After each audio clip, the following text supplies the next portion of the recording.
وعباد الرحمن الذين يمشون على الأرض هونا وإذا خاطبهم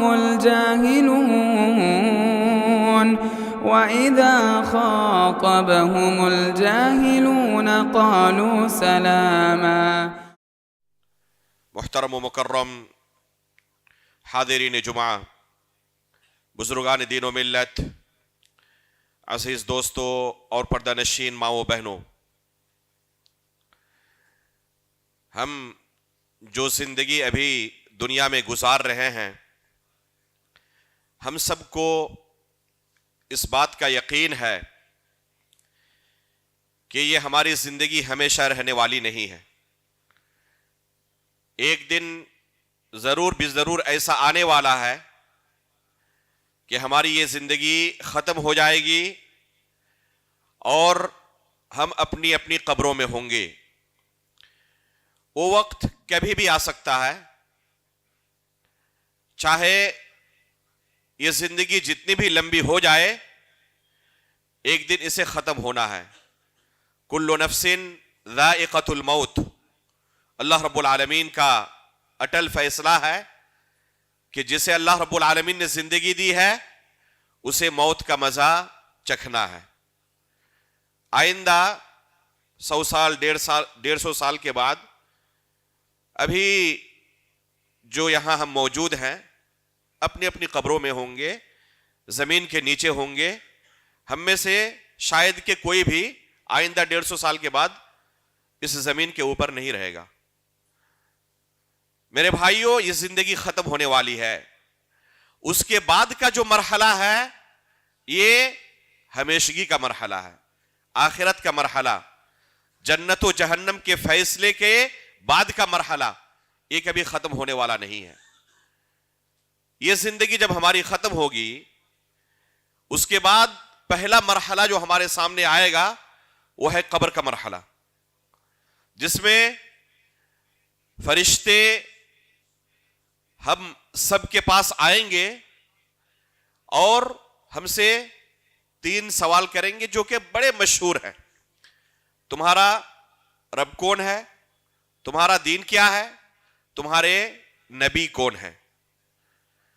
بظاہر یہ سوالات بڑے آسان اور بڑے مشہور معلوم ہوتے ہیں، لیکن کیا حقیقت میں جب اس مرحلے سے ہم گزریں گے یہ اتنے ہی آسان ہونے والے ہیں جتنے لگتے ہیں؟ ظاہر سی بات ہے کہ یہ حقیقی زندگی میں جب اسے ہم فیس کریں گے اتنا آسان ہونے والا نہیں ہے۔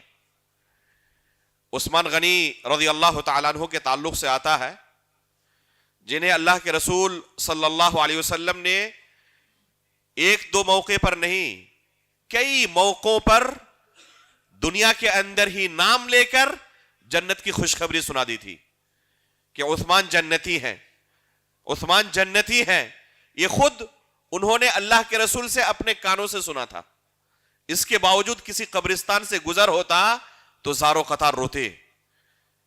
جب پوچھا گیا کہ اس قدر آپ کیوں روتے ہیں تو کیا فرمایا کہ یہ آخرت کی پہلی منزل ہے، یہ پہلا مرحلہ ہے۔ اگر آسانی سے اس مرحلے کو ہم نے گزار لیا تو آگے کے مراحل بڑے آسان ہوں گے، لیکن یہاں پر اگر گاڑی پھنس گئی تو قدم قدم پر آگے پھنستے ہی رہیں گے۔ جن کے پاس اللہ کے رسول صلی اللہ علیہ وسلم کی زبانی جنت کا ٹکٹ موجود تھا، وہ بھی اس مرحلے کے تعلق سے خوف زدہ رہتے تھے۔ تو ہمیں اور آپ کو اس مرحلے کے تعلق سے کس قدر اپنے نفس کا محاسبہ کرنا چاہیے اور خوف زدہ رہنا چاہیے، یہ بیان کرنے کی ضرورت نہیں ہے۔ یہ سوالات ایسے سوالات ہیں جن کا کوئی دوسرا بدل نہیں ہے۔ تمہارا رب کون ہے؟ اگر اسی رب کو ہم نے دنیا میں اپنا رب مانا جو حقیقی رب ہے تو پھر جواب آسان ہوگا۔ اگر اسی دین کی ہم نے پیروی کی، اپنی زندگی اسی دین کے مطابق گزاری جو دین اللہ رب العالمین نے نازل کیا ہے، تو سعادت کی بات ہے۔ اگر رسول اللہ صلی اللہ علیہ وسلم کے حقوق کو ہم نے پہچانا، اور ان حقوق کی ادائیگی کی تو بڑی سعادت کی بات ہے. لیکن یہ زندگی غفلت کے ساتھ ہم گزارتے رہے, نہ اللہ رب العالمین کی معرفت حاصل کرنے کی کوشش کی, نہ رب کے حقوق ہم پر کیا ہے انہیں ادا کرنے کے بارے میں سوچا, نہ صحیح دین کی معرفت حاصل کرنے کی کوشش کی اور اس دین کے مطابق اپنی زندگی گزارنے کی کوشش کی, نہ اللہ کے رسول صلی اللہ علیہ وسلم کے متعلق جانا اور نہ آپ کے حقوق کی معرفت حاصل کی, اور ایسے ہی یہ زندگی گزار دی, تو پھر قبر کا یہ مرحلہ انتہائی دشوار کن ہونے والا ہے. بڑے مصائب اور بڑی مشکلات پیش آنے والی ہیں. اس لیے ایک انسان کو اس دنیا میں شریعت کے متعلق کم از کم بنیادی چیزوں کا ضرور علم ہونا چاہیے. کچھ مسائل ایسے ہیں شریعت کے جن کا علم ہر مسلمان کو ہونا چاہیے, چاہے وہ پڑھا لکھا ہو یا نہ ہو, اور کچھ مسائل اہل علم کے لیے ہیں. راسخ فی العلم کبار علماء اگر ان مسائل کو جانے, عام طلبہ علم نہ جانے, عوام نہ جانے, کوئی فرق نہیں پڑتا. کچھ مسائل ایسے ہیں جو انتہائی باریک ہیں, دقیق ہیں, وہ ہر ایک کے لیے نہیں ہے. کبار علماء ان مسائل کو حل کریں گے, عوام کو بیان کریں گے, لوگوں کو بیان کریں گے, اور لوگ علماء کی رہنمائی میں ان مسائل کو اپنی زندگی میں تطبیق دیں گے. لیکن کچھ ایسے مسائل ہیں جنہیں آپ اپنی زبان میں بنیادی علم کہہ سکتے ہیں شریعت کے متعلق. تو ان میں سے ایک مسئلہ اللہ کے رسول صلی اللہ علیہ وسلم کی معرفت اور آپ کے حقوق کی معرفت کا ہے. یہ سوالات صرف علماء اکرام سے نہیں کیے جائیں گے, یہ سوالات صرف طلبہ علم سے نہیں کیے جائیں گے, بلکہ ہر بندے سے یہ سوالات کیے جائیں گے. اس لیے علم اس کا ہر ایک کو ہونا چاہیے. اگر کوئی کہے کہ مجھے ان سوالوں کا جواب نہیں پتا کیونکہ میں پڑھا لکھا نہیں تھا, کیونکہ مدرسے میں داخلہ نہیں لیا تھا, کیونکہ میں عالم دین نہیں تھا, تو کیا یہ عذر پیش کر کے اللہ کے پاس وہ بچ جائے گا؟ فرشتے جب ان سے سوال کریں اور وہ کہہ چکے میں عالم دین نہیں تھا اس وجہ سے مجھے ان سوالوں کا جواب نہیں پتا ہے, تو کیا یہ عذر قبر کے اندر اس سے قبول کر لیا جائے گا؟ ظاہر سی بات ہے کہ یہ قبول نہیں ہوگا. تو اس کا علم ہمیں اسی دنیا میں حاصل کرنا ہے. یہ دین کے بنیادی مسائل ہیں جن کا سیکھنا ہمارے اوپر سب سے پہلے فرض ہوتا ہے. دوسری دنیا کی تمام چیزیں ہم سیکھتے رہتے ہیں, لیکن دین کے بنیادی مسائل کے تعلق سے غفلت کی زندگی گزارتے رہتے ہیں. اس لیے میں نے آج کے اس خطبے کا عنوان یہی چنا کہ رسول اللہ صلی اللہ علیہ وسلم کے ہم پر کیا حقوق ہیں, ان حقوق کی ہم معرفت حاصل کریں. اللہ کے رسول صلی اللہ علیہ وسلم کے ہم پر بے شمار حقوق ہیں, جن میں سے ہم چند اہم حقوق کا تذکرہ کریں گے آپ کے سامنے انتہائی اختصار کے ساتھ, کیونکہ وقت بڑا کم ہے ہمارے پاس. پہلا حق رسول اللہ صلی اللہ علیہ وسلم کا ہر امتی پر یہ ہے جو کلمہ لا الہ الا اللہ کے اندر ہم اقرار کرتے ہیں. جس کلمے کے اقرار کے بغیر کوئی شخص مسلمان نہیں ہو سکتا, جس کلمے کے اقرار کے بغیر کسی کو جنت نہیں مل سکتی. وہ کلمہ کیا ہے؟ اشہد ان لا الہ الا اللہ واشہد ان محمدا عبدہ ورسولہ. یہ بنیاد ہے اسلام کی, یہ ہے بنیاد جنت میں داخل ہونے کی, یہ جنت میں داخل ہونے کی کنجی ہے. اگر یہ کنجی ہی کسی کے پاس نہ رہے, جنت میں داخل ہو سکتا ہے؟ وہ ممکن نہیں اس کے لیے. تو اس کلمے کے اندر ہم کیا اقرار کرتے ہیں؟ رسول اللہ صلی اللہ علیہ وسلم کے متعلق دو اہم چیزوں کا اقرار کرتے ہیں, اور یہ دو بنیادی حقوق ہیں اللہ کے رسول صلی اللہ علیہ وسلم کے ہر شخص پر. پہلا حق کیا ہے؟ پہلا اقرار ہم کیا کرتے ہیں؟ وَأَشْهَدُ أَنَّ مُحَمَّدًا عَبْدُهُ. یہ ہے پہلا اللہ کے رسول کا حق, کہ ہم اللہ کے رسول کے بارے میں یہ عقیدہ رکھیں کہ آپ اللہ کے بندے ہیں, آپ کوئی فرشتہ نہیں ہیں, آپ کو اللہ رب العالمین نے انسان بنا کر دنیا میں بھیجا تھا. قُلْ إِنَّمَا أَنَا بَشَرٌ مِثْلُكُمْ. اللہ رب العالمین نے آیت نازل کی, کہا کہ اے رسول آپ لوگوں کو بتا دیں تمہارے جیسا ہی میں ایک انسان ہوں. فرق کیا ہے؟ یوحا الی.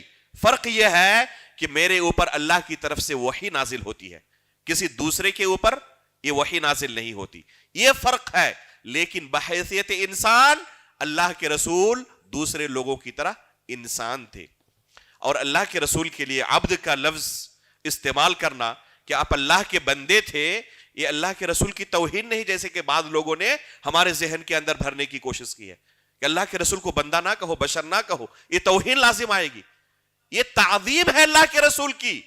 اللہ کے رسول کو جب معراج کے لیے لے جایا گیا، مکہ سے اسراء ہوئی اور بیت المقدس تک اللہ کے رسول صلی اللہ علیہ وسلم کو ایک ہی رات لے جایا گیا اور پھر واپس مکہ مکرمہ پہنچایا گیا. قرآن میں اس انتہائی تعظیم کے موقع پر اللہ رب العالمین نے رسول اللہ صلی اللہ علیہ وسلم کے لیے جو لقب استعمال کیا ہے وہ کون سا ہے؟ یہی عبد کا لفظ استعمال کیا ہے. سبحان الذی اسرا بعبدہ لیلا من المسجد الحرام الى المسجد الاقصى. تو عبد اللہ کے رسول کے لیے کیا ہے؟ تعظیم کا لفظ ہے، توہین کا لفظ نہیں ہے. تو یہ پہلا حق ہے اللہ کے رسول کا جو کلمہ شہادت کے اندر ہم اقرار کرتے ہیں. دوسرا حق اللہ کے رسول کا کیا ہے؟ کہ آپ اللہ کے سچے رسول ہیں. اللہ کے رسول کی رسالت کے اقرار کے بغیر کوئی شخص مسلمان ہو ہی نہیں سکتا، جنت اسے نہیں مل سکتی. یہ ہمارا بنیادی عقیدہ ہونا چاہیے. ذرہ برابر بھی اس کے جنت میں جانے کا کوئی چانس نہیں ہے اگر اللہ کے رسول کی رسالت کا کوئی اقرار نہیں کرتا. افسوس کی بات ہے، بعض لوگ کیا کہتے ہیں، ایسے بھی لوگ موجود ہیں جو کلمے کا اقرار کرتے ہیں، اپنے آپ کو مسلمان بھی کہتے ہیں اور یہ نظریہ رکھتے ہیں نعوذ باللہ یہ کلمہ کفر ہے، بس ہم نقل کرتے ہیں. چونکہ بعض لوگ اس عقیدے کے حامل ہیں.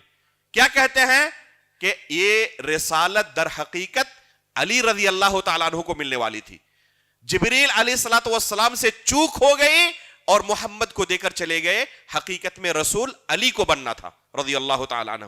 نعوذ باللہ من ذالک. اگر کوئی یہ عقیدہ رکھے تو اللہ کے رسول کی رسالت کا وہ اقرار نہیں کر رہا، اللہ کے رسول کی رسالت کے بارے میں شک و شبہ کا شکار ہے. اور کوئی شخص اللہ کے رسول کی رسالت کا اقرار نہ کرے وہ شخص مسلمان نہیں ہو سکتا. بعض یہ بھی کہتے ہیں کہ اگر کوئی اللہ رب العالمین کو اپنا معبود برحق تسلیم کر لے، اس کے ساتھ شرک نہ کرے، لیکن اللہ کے رسول کی رسالت کا اقرار نہ بھی کرے، تو بھی اس کے جنت کے جانے کے چانسز موجود ہیں. کتنے؟ 0.000000 کر کے آخر میں 1. یہ بھی انتہائی فاسد عقیدہ ہے. اس کے جنت جانے کا کوئی چانس نہیں ہے. یہ ناممکن ہے کہ کوئی اللہ کے رسول کی رسالت کا اقرار نہ کرے اور وہ شخص جنت چلا جائے یا اس کے اسلام کے بارے میں ہم تصور رکھ سکیں. تو یہ اللہ کے رسول صلی اللہ علیہ وسلم کا دوسرا حق ہے. تیسرا حق اللہ کے رسول صلی اللہ علیہ وسلم کا یہ ہے، ہم آپ کے بارے میں یہ عقیدہ رکھیں کہ اللہ کے رسول کو اللہ رب العالمین نے جو ذمہ داری دی تھی، جس ڈیوٹی پر اللہ رب العالمین نے آپ کو مأمور کیا تھا، رسول اللہ صلی اللہ علیہ وسلم نے وہ ذمہ داری کما حقہ ادا کر دی ہے. ذرہ برابر بھی اللہ کی شریعت کو لوگوں تک پہنچانے میں اللہ کے رسول نے کوئی کوتاہی نہیں کی ہے. نہ اس میں اپنی طرف سے ایک نقطہ بڑھایا ہے، نہ اپنی طرف سے ایک نقطہ گھٹایا ہے. جیسے اللہ نے شریعت دی اسی شکل و صورت میں لوگوں تک اللہ کے رسول نے اس شریعت کو پہنچا دیا. اگر کوئی شخص اللہ کے رسول کا یہ حق ادا کر رہا ہے تو کیا یہ ممکن ہے کہ کوئی بھی چیز اس شریعت کے اندر اپنی طرف سے اضافہ کرے؟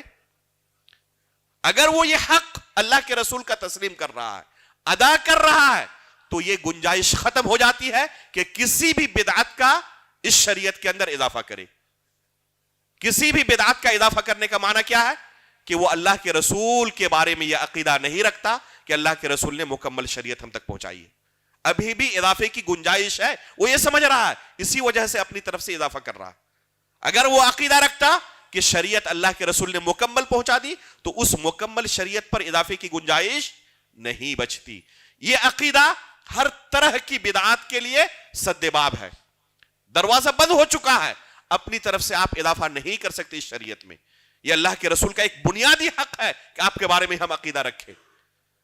چوتھا حق اللہ کے رسول صلی اللہ علیہ وسلم کا یہ ہے کہ 4 اہم چیزوں میں ہم رسول اللہ صلی اللہ علیہ وسلم کو معصوم جانیں. وہ 4 اہم چیزیں کیا ہیں؟ پہلی چیز، اللہ رب العالمین نے جو شریعت اللہ کے رسول پر نازل کی تھی، اس شریعت کو سمجھنے اور لوگوں تک پہنچانے میں رسول اللہ صلی اللہ علیہ وسلم معصوم تھے۔ معصوم ہونے کا معنی جانتے ہیں؟ فرشتوں کے بارے میں اللہ نے قرآن میں فرمایا ہے لا یعصون اللہ ما امرہم ویفعلون ما یؤمرون، جو اللہ رب العالمین انہیں حکم دیتے ہیں فرشتوں کو، وہ اللہ رب العالمین کی معصیت نہیں کرتے، نافرمانی نہیں کرتے، جو حکم دیا جاتا ہے وہی بجا لاتے ہیں۔ تو فرشتے معصوم ہیں، فرشتے گناہ نہیں کر سکتے۔ اللہ کے رسول صلی اللہ علیہ وسلم 4 چیزوں میں معصوم تھے، اللہ کے رسول سے کسی غلطی کا کوئی امکان نہیں تھا۔ پہلی چیز ان میں سے کیا ہے کہ اللہ کی طرف سے جو شریعت دی گئی، اس شریعت کو سمجھنے میں اور لوگوں تک پہنچانے میں اللہ کے رسول معصوم تھے، کسی غلطی کا کوئی امکان نہیں ہے۔ اللہ کے رسول کے علاوہ پوری امت میں یہ مقام و مرتبہ کسی کو حاصل نہیں ہے، چاہے وہ کتنے ہی اونچے علمی مقام و مرتبے پر کہ وہ فائز نہ ہو جائے، لیکن غلطی کا امکان باقی ہے۔ ہو سکتا ہے کہ انہوں نے ایک مسئلے کو اپنے طور پر اس طرح سمجھا تھا لیکن غلطی ہو گئی، آئندہ کل آ کر کہتے ہیں کہ مجھ سے اس مسئلے کو سمجھنے میں غلطی ہو گئی تھی، مسئلہ حقیقت میں اس طرح ہے۔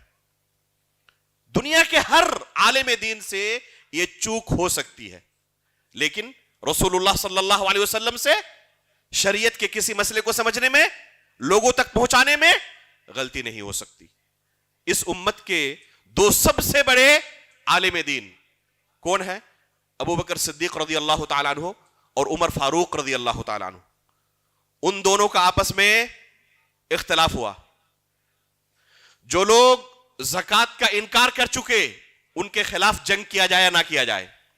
عمر فاروق رضی اللہ تعالیٰ عنہ کیا کہہ رہے ہیں کہ ان کے خلاف جنگ جائز نہیں ہے، اور ابو بکر صدیق رضی اللہ تعالیٰ عنہ کہہ رہے ہیں کہ بالکل ان کے خلاف جنگ جائز ہے۔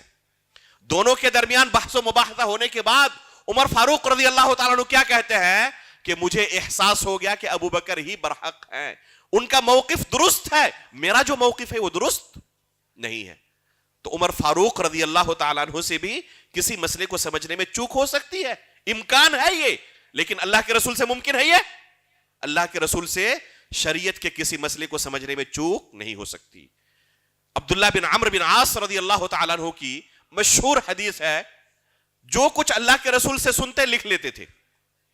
قریش نے انہیں کہا کہ اللہ کے رسول انسان ہیں، بشر ہیں، کبھی غصے کی حالت میں ہوتے ہیں، کبھی خوشی کی حالت میں ہوتے ہیں، اور انسان عموماً غصے کی حالت میں ہو یا خوشی کی حالت میں نارمل نہیں ہوتا، وہ ایسی باتیں کہتا ہے جو نارمل حالت میں نہیں کہتا ہے۔ تو آپ ہر چیز نوٹ کرتے رہتے ہیں، اللہ کے رسول انسان ہے بھائی، ہر چیز کیوں نوٹ کرتے رہتے ہیں؟ جب غصے کی حالت میں ہو یا حد سے زیادہ خوشی کی حالت میں ہو تو اسے ہم شریعت نہیں سمجھ سکتے۔ قریش نے ان پر یہ اشکال پیش کیا۔ عبداللہ بن عمرو بن عاص رضی اللہ تعالیٰ عنہ اللہ کے رسول کے پاس پہنچ جاتے ہیں اور ان کا یہ اشکال اللہ کے رسول کے سامنے پیش کرتے ہیں کہ کیا حقیقت میں لکھنے سے رک جاؤں جب آپ خوشی کی حالت میں ہو یا غم کی حالت میں ہو؟ تو اللہ کے رسول صلی اللہ علیہ وسلم نے کیا جواب دیا؟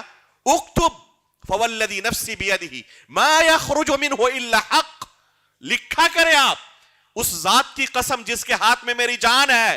یہاں سے اپنے منہ کی طرف اشارہ کرتے ہوئے اللہ کے رسول صلی اللہ علیہ وسلم نے فرمایا ما یخرج منہ الا حق، یہاں سے حق کے علاوہ کچھ نہیں نکلتا۔ چاہے جس حالت میں رہوں، یہ ممکن ہی نہیں ہے کہ میری زبان سے کوئی باطل کلام نکل جائے، کوئی لغو کلام نکل جائے جو اللہ کی شریعت کے خلاف ہو، یہ ممکن نہیں ہے۔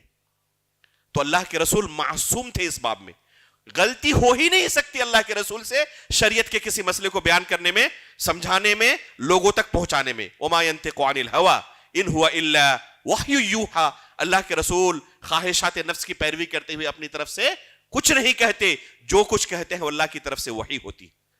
تو یہ پہلی چیز ہے کہ ہم اللہ کے رسول کو معصوم مانیں۔ دوسری چیز ہے کہ اللہ کے رسول صلی اللہ علیہ وسلم کفر سے معصوم تھے، نہ نبوت سے پہلے اللہ کے رسول نے کبھی کفر کیا، اور نبوت کے بعد تو تصور ہی نہیں کر سکتا کوئی مسلمان کہ اللہ کے رسول سے کفر صادر ہو جائے۔ یہ اتنی واضح چیز ہے کہ اسے تشریح کرنے کی ضرورت نہیں ہے. تیسری چیز جس میں اللہ کے رسول کو ہم معصوم جانیں گے وہ ہے کہ اللہ کے رسول گناہ کبیرہ سے معصوم تھے. ممکن ہی نہیں ہے کہ اللہ کے رسول صلی اللہ علیہ وسلم سے گناہ کبیرہ کا صدور ہو. قرآن میں اللہ تعالیٰ نے کیا فرمایا اللہ کے رسول صلی اللہ علیہ وسلم کے بارے میں؟ انک لعلی خلق عظیم، اخلاق کے بلند مقام و مرتبے پر آپ فائز ہیں. اگر کوئی اخلاق کے بلند مرتبے پر فائز ہو تو کیا اس کے بارے میں یہ کہا جا سکتا ہے کہ وہ زنا کرتے ہیں، چوری کرتے ہیں، ڈکیتی کرتے ہیں، جھوٹ بولتے ہیں، غیبت کرتے ہیں، قتل و غارت گری کرتے ہیں؟ یہ سب گناہ کبیرہ ہے نا. کیا ایسے شخص کے بارے میں یہ تصور کیا جا سکتا ہے جس کے بارے میں اللہ رب العالمین فرما رہے ہو کہ آپ اخلاق کے بلند مرتبے پر فائز ہیں، وہ شخص گناہ کبیرہ کا شکار ہو سکتا ہے؟ ممکن نہیں ہے. تو اللہ کے رسول معصوم تھے اس باب میں. اس آیت سے علماء نے استدلال کیا ہے. جب اللہ کے رسول 4 سال کی عمر کے تھے اسی وقت صحیح مسلم کی روایت ہے جبریل امین علیہ الصلوۃ والسلام آئے، آپ کا سینہ چاک کیا اور دل کو نکالنے کے بعد ایک ٹکڑا نکال کر پھینک دیا. آپ کے دل کو زمزم سے دھونے کے بعد پھر دوبارہ اندر داخل کر کے اسے پیک کر دیا. وہ نشان موجود تھا اللہ کے رسول کے سینے پر، بعد میں بھی وہ نشان موجود تھا. جبریل علیہ الصلوۃ والسلام نے وہ ٹکڑا نکالتے ہوئے جب پھینکا، کاٹ کر کہا کہ ھذا حظ الشیطان منک، یہ شیطان کا حصہ تھا جو ہم نے نکال کے پھینک دیا ہے. تو اللہ کے رسول کے دل میں وہ شیطان کا حصہ رہا ہی نہیں، وہ بچپنے کی عمر میں نکال کے پھینک دیا گیا تھا. اور یہ روایت صحیح مسلم کے اندر موجود ہے.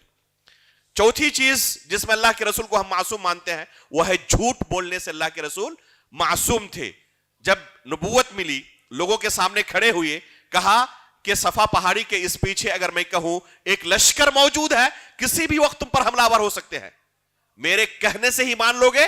تو لوگوں نے کیا کہا؟ ما جربنا علیک الا صدقا، ہم نے آج تک آپ کو سچ کے علاوہ کچھ بولتے ہوئے نہیں پایا، کبھی بھی آپ کو جھوٹ بولتے ہوئے نہیں پایا. یہ گواہی کن کی تھی؟ دشمنوں کی طرف سے گواہی تھی. تو اللہ کے رسول اس باب میں معصوم تھے. زندگی بھر نہ بچپنے میں نہ بڑے ہونے کے بعد اللہ کے رسول سے کبھی ان کی زبان سے جھوٹ نہیں نکلا. تو یہ 4 چیزیں ہیں جن میں اللہ کے رسول کو ہم معصوم مانتے ہیں. یہ اللہ کے رسول کا بنیادی حق ہے. 5واں حق رسول اللہ صلی اللہ علیہ وسلم کا یہ ہے کہ جو بھی اللہ کے رسول حکم دیں ہم اس حکم کی تعمیل کریں. اللہ کے رسول کی طرف سے کوئی حکم آیا، چاہے قرآن میں وہ حکم موجود ہو یا نہ ہو، ہمیں سر تسلیم خم کر دینا ہے اور اسے بلا چوں چرا تسلیم کر لینا ہے. اگر کوئی یہ تفریق کرتا ہے کہ جب تک قرآن میں اس کی دلیل نہیں ملے گی صرف اللہ کے رسول کے کہنے کی بنا پر میں ہی مانوں گا، تو وہ شخص حقیقت میں مسلمان نہیں ہے. اللہ کے رسول صلی اللہ علیہ وسلم کی احادیث کا انکار کرنے والا حقیقت میں مسلمان نہیں ہو سکتا. جو اللہ کے رسول کی احادیث کا انکار کرتا ہے وہ قرآن کا بھی انکار کرتا ہے، کیونکہ قرآن میں اللہ رب العالمین نے اللہ کے رسول کی اطاعت کا حکم دیا ہے. وما آتاکم الرسول فخذوه وما نهاکم عنه فانتهوا. تو اللہ کے رسول کا یہ ایک حق ہے بنیادی. چھٹا حق اللہ کے رسول صلی اللہ علیہ وسلم کا یہ ہے کہ آپ سے محبت کی جائے. کتنی محبت کی جائے؟ دنیا کی ہر چیز سے زیادہ، یہاں تک کہ اپنے نفس سے بھی زیادہ. اور صحابہ کرام نے اس دعوے کو سچ کر دکھایا. ضرورت پڑی اللہ کے رسول صلی اللہ علیہ وسلم کے لیے اپنے جان انہوں نے قربان کر دیے. تو اگر ضرورت پڑے گی تو ہم بھی اللہ کے رسول کی محبت میں اپنی جان قربان کر سکتے ہیں. اللہ کے رسول کی محبت ہر چیز سے زیادہ ہونی چاہیے، یہ اللہ کے رسول کا بنیادی حق ہے. عمر فاروق رضی اللہ تعالیٰ عنہ نے فرمایا کہ اللہ کے رسول ہر چیز سے زیادہ آپ سے محبت کرتا ہوں سوائے اپنے نفس کے. تو اللہ کے رسول نے فرمایا حتی من نفسک یا عمر، عمر اپنی ذات سے زیادہ مجھ سے محبت کرنی پڑے گی. تو کہا اللہ کے رسول اب میں اپنی ذات سے زیادہ آپ سے محبت کرتا ہوں. تو کہا الآن یا عمر، اب آپ حقیقت میں مؤمن ہوئے، مسلمان ہوئے. تو اللہ کے رسول کا ایک حق ہے. اور 7واں حق یہ ہے اللہ کے رسول صلی اللہ علیہ وسلم کا کہ اللہ کے رسول کی تعظیم کی جائے. تعظیم محبت سے اعلیٰ درجے کی چیز ہے.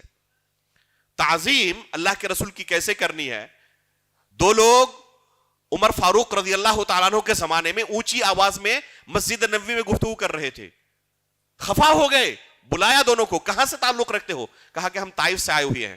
کہا کہ اگر مدینے کے ہوتے نا تو ایسی سخت سزا دیتا، یاد رہتا تمہیں اللہ کے رسول کی مسجد میں اونچی آواز میں گفتگو کر رہے ہو، ترفعان اصواتکما فی مسجد رسول اللہ. تو اللہ کے رسول کی تعظیم صحابہ اکرام کس قدر کرتے تھے، صرف اس نقطے کو بیان کرنے کے لیے گھنٹوں کی ضرورت ہے. تو اللہ کے رسول کی تعظیم اللہ کے رسول کا بنیادی حق ہے. اسی طرح اللہ کے رسول کا ایک حق یہ ہے کہ جب بھی آپ کا نام آئے ہم اللہ کے رسول پر درود بھیجیں، صلی اللہ علیہ وسلم کہیں. اسی طرح اللہ کے رسول صلی اللہ علیہ وسلم کا ایک حق یہ ہے کہ جن کے ساتھ اللہ کے رسول کی محبت تھی ان کے ساتھ ہماری محبت ہو، جن کے ساتھ اللہ کے رسول کی عداوت تھی، نفرت تھی، ان کے ساتھ ہماری عداوت اور نفرت ہو. تو یہ چند بنیادی حقوق ہیں رسول اللہ صلی اللہ علیہ وسلم کے. ان حقوق کو ہم نے اگر ادا کیا تو انشاءاللہ قبر کے اندر جب پوچھا جائے گا تمہارے نبی کون تھے، جواب آسان ہوگا. لیکن غفلت کی زندگی گزارتے رہے، ان حقوق سے غافل رہے تو جواب میرے بھائیوں آسان ہونے والا نہیں ہے. ہم اللہ رب العالمین سے دعا کرتے ہیں کہ اللہ تعالیٰ دین کے ان بنیادی مسائل کو ہمیں سمجھنے اور ان کے مطابق اپنی زندگی گزارنے کی توفیق عطا فرمائے. آمین تقبل رب العالمین وصلی اللہ علی نبینا محمد. مسجد عباد الرحمن کے پلیٹ فارم سے ہونے والی دعوت و تبلیغ کے مشن کو آگے بڑھانے میں ہمارا بھرپور ساتھ دیں. علم و عمل سے ناطہ جوڑنے کے لیے اہل علم سے جڑیں. مسجد عباد الرحمن کے یوٹیوب چینل کو سبسکرائب کریں اور آگے شیئر کرنا ہرگز نہ بھولیں. فجزاکم اللہ خیرا.